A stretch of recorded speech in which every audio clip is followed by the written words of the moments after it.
Hey everybody. Sad day. So, Blue, my baby boy, is gone. I guess I'd just quickly tell the story because this dog is an amazing animal, and it's amazing how a four-legged animal, stinky four-legged animal with a big nose, can affect us humans so much, especially some of us colder-hearted ones like myself.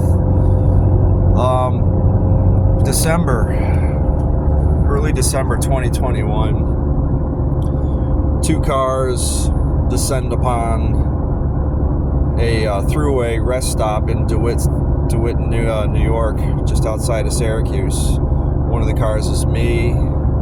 The other one is carrying some very precious cargo from New York City, and that would be Blue. John was the driver. Blue was 8 years old. He was a tan, rather large pit bull, a little on the skinny side.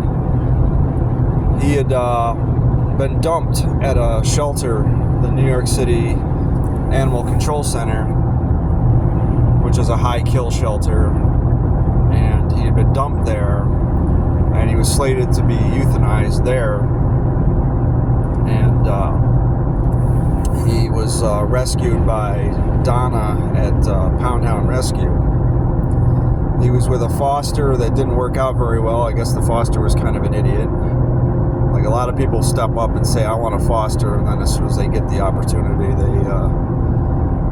they don't know what they're doing, or they don't listen. That's the worst one. I didn't know what I was doing. And Donna guided me through the whole process, sent me a manual on how to decompress the dog and get him familiar with this situation, get him to get over the traumatic experience of being dumped.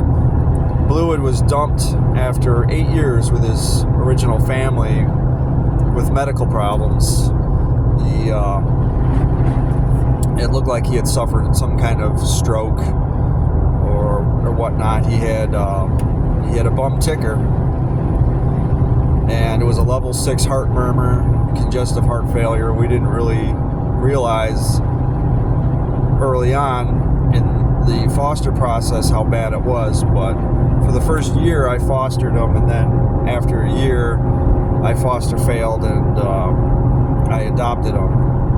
And that's when the medical problems started showing. He lost all of his weight. There's videos of him on the channel looking like skin and bones in the background. We got him back to, we got him on meds that brought his weight back, got him happy, got him comfortable. We were managing his heart situation pretty well. I brought a dog walker. I hired a dog walker to come in the middle of the day and let him out so he could go potty, and she loved him to death, and she was great. She is great. She's still on the payroll. I won't let her go.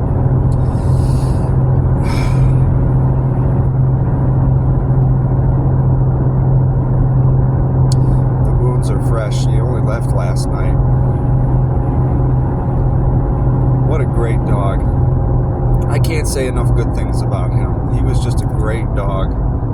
Just an awesome dog. He was friendly. He had a lot of spunk and personality. He had a great bark. He was easy to manage. And he was very strong-willed, very strong physically. He never showed that he was in pain. He never showed that he had issues or anything like that. He slowed down quite a bit. He would, have a little trouble walking here and there, but he developed cancer, very visual cancer, earlier this year. And the worst part was that we were checkmated in the fact that he had congestive heart failure and the murmur. We couldn't put him under anesthesia to do any kind of surgery for him. So all I could do was sit back and almost like, how the people on the lifeboats after the Titanic was, just about to go down, sitting on the lifeboat, knowing there's people still on the ship, but there's nothing you can do about it, and there's no stopping the ship from going under. It was exactly that. It was a slow motion sinking. Some days he had great days, and some days he had bad days, and some days we had to take him to the vet in an emergency fashion to get him looked at. And I did all this for him because I loved him. I took days off to bring him in and make sure that he was safe and make sure that he was comfortable. I didn't want to let him go, without a professional decision. I went out and got animal CPR training and life first aid training because of him. I wanted to make sure that at least I could do something if there was something that came up that, say it was a Sunday evening or whatever, that I wasn't completely helpless. But the complications with his cancer came to a head yesterday, and I made the terrible decision. I don't think it was the wrong decision. I just don't think it was the decision that I was prepared to do. You always think that you're prepared. I always thought that he was going to be gone. It seemed like last November we thought we were going to lose him. We thought we were going to lose him, a year before that. And he just kept trucking along. So every time I go to the vet, I would hope that I'd get another year out of him, just squeak another year. He was on a unbelievable amount of pills.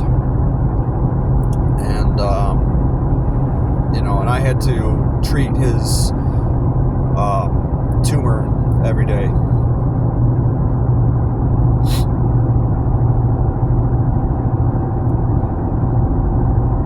Yeah.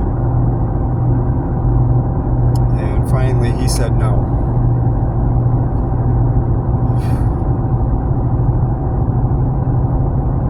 He was great. He got along with everybody. He was beautiful. He had a twisted face. Probably because he had his stroke. But he was a handsome boy. And my boy Benny, him and Benny, he was Benny's mentor. Taught Benny how to be a dog. Benny was a puppy, had very little experience being a dog. And Jet was not having anything to do with Benny at the time, so he wasn't learning nothing, but Blue took him under his wing and showed him how to be a dog. I remember the loose nuke situation. I'll tell you one story, and then I'm gonna jam out of here. But we finished building the fence. I fenced in my whole yard. Spent 2-3 months doing that, and then finally, the final day when we hung the gates up and everything, my neighbor was over helping me, and he wanted to go back to his house real quick and grab a beer and a cigarette so he could come over and hang out with the dogs with the fully fenced in yard. I was going to just unhook them and let them go crazy. So they were unhooked. He went through his gate because I put a gate in for him because my neighbor's awesome. I put a gate in for him, and he went home, and then when he came back, he opened the gate up, and Blue snuck out. And it turned into a town-wide search for him as he took off. People were telling me that, we saw him going down the road, and he was hauling, he's running right down the middle of the road, and I get in my car, and hang on, I got to downshift here. So we're driving all over the place looking for him, and I'm like, I don't know if I'm going to see him just running in the backyard. That's too easy. But I'm driving up and down the main road and everything, and I get a phone call from my neighbor who was also looking for him, and he goes, Blue's back. And I said, how did Blue get back?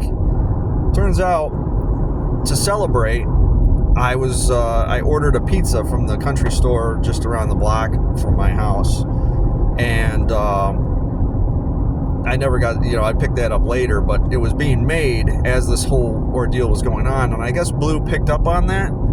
So when he was running down the street, he must have noticed that the smell of the food from the store was getting less and less and less. So he doubled back, and he went back, and he ended up on the front porch of the store where a group of firemen that had ordered their pizza were coming out. Sorry, I got a downshift. I'm coming to a stop here.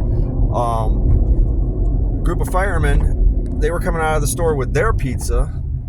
They had heard that he was on the loose. They knew that he was not supposed to be at the store without a guardian. So they used a slice of their pizza to kind of trick him into their, custody. And then they brought him back to my house, and they put him inside the fence. So when my neighbor called and said, Blue's back, he's inside the fence, I said, how?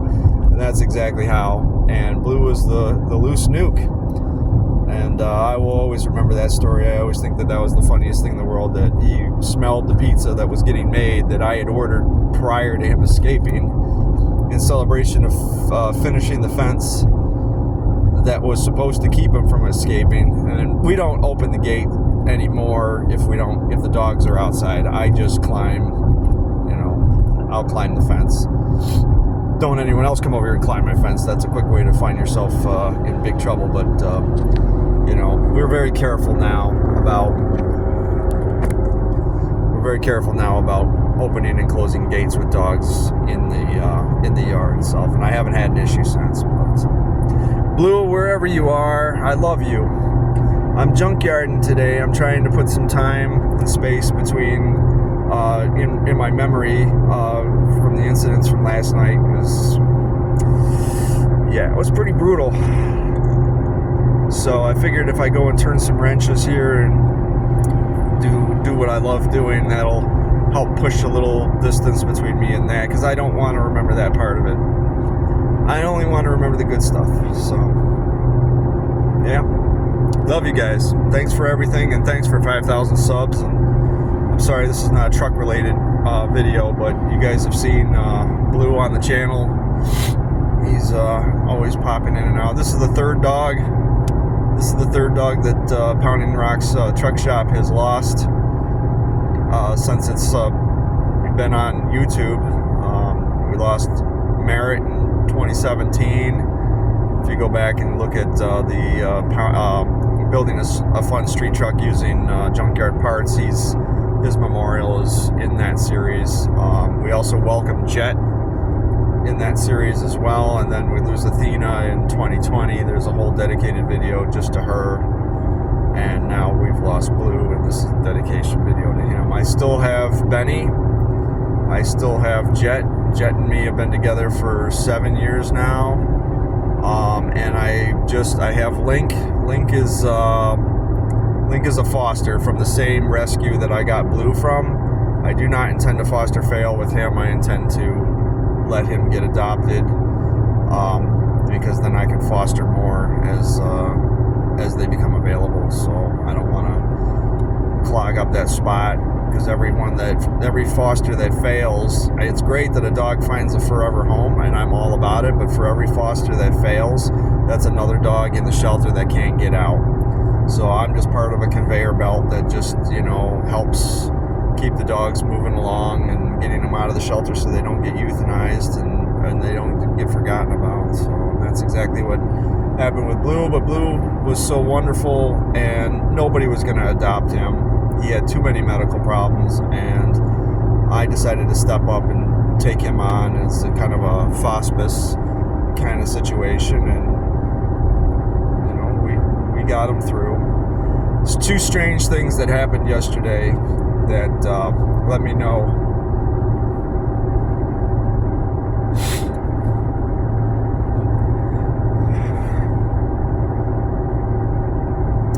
I saw my old Xterra yesterday, dog bus. Yeah, I hadn't seen that in forever, and I just remember driving Blue around in it, and I hadn't seen it, and it was driving in the opposite direction of where I was headed. I thought that was kind of neat and kind of sad. I missed that truck, but I was intending to use that truck to do rescues and transport rescues that never came to fruition. I ended up trading it for the Datsun, but I thought it was kind of weird that I was driving. Blue was still with me at the time. He wasn't in the car with me, but I was going to the store to get some stuff, and dog bus drove by. And then something else weird happened, and I think this is a sign that he got across. My Fitbit watch changed its gauge face for no reason. I didn't set it like that. It changed on its own to a red rose, which in order for me to change the gauge face, I have to go into the actual fitness app on my phone and manually click to change the gauge face. This thing did it all on its own and changed it to a red rose. So I'm like, anyways, thanks for watching. I'll post pictures of Blue wherever I can, and thanks for watching, and I'll see you guys later. See ya.